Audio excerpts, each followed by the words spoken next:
Hello everyone, welcome to Corporate Governance course with me Maria Grace Herlina. I'm the lecturer of Bina Nusantara University. Here is my senior students of my Corporate Governance class. Sugi has completed the Corporate Governance course with me. Okay, Sugi, can you introduce yourself? Hello guys, my name is Sugiharto Bangsawan and I have completed Corporate Governance course in Binus Business School, and today I'm gonna share my knowledge with you. Okay, the first of all, we are going to start with the discussion about power in corporate governance. Okay, Sugi, can you tell me where is the power of corporate governance from? Yeah. So corporate governance is the way which power is exercised over corporate entities. Meanwhile, power have definition is the ability to make things happen. In fact, corporate governance is more about human behavior than about structure. Why is that? Because corporate governance involves the use of power, which of course use a political process that include more about human behavior than about structure, rule, or regulation. Okay. Okay, can you explain where is the source of power of the individual directors? Actually, there is many source of power. First, I'm gonna talk about personality power. Personality power is power wielded by charismatic or dominant individual over member of the board. And second is knowledge power. Power derived from access to information, skill and experience not available in other directors. Usually, it's wielded by non-executive director that has specialty of knowledge. Third is sanction power.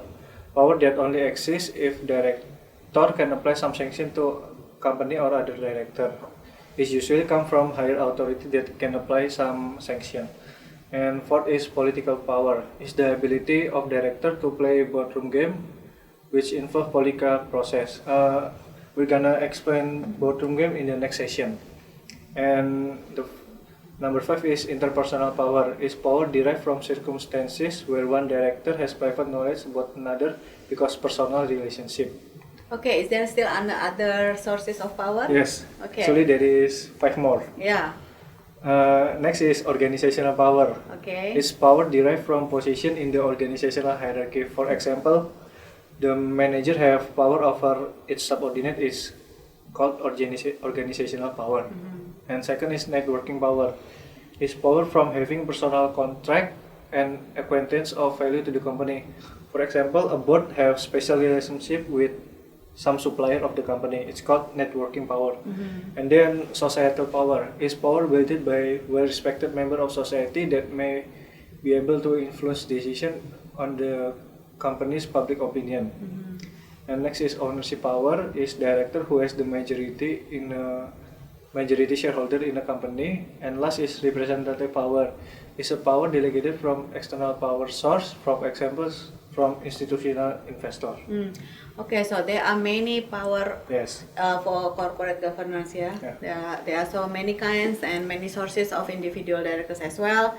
So as the quick conclusion, what is not included the power of corporate governance? Is it personal, societal, or inner power? Which one? Of course, it's inner power. Okay, why? Because personal and societal power is one of source of power in individual director.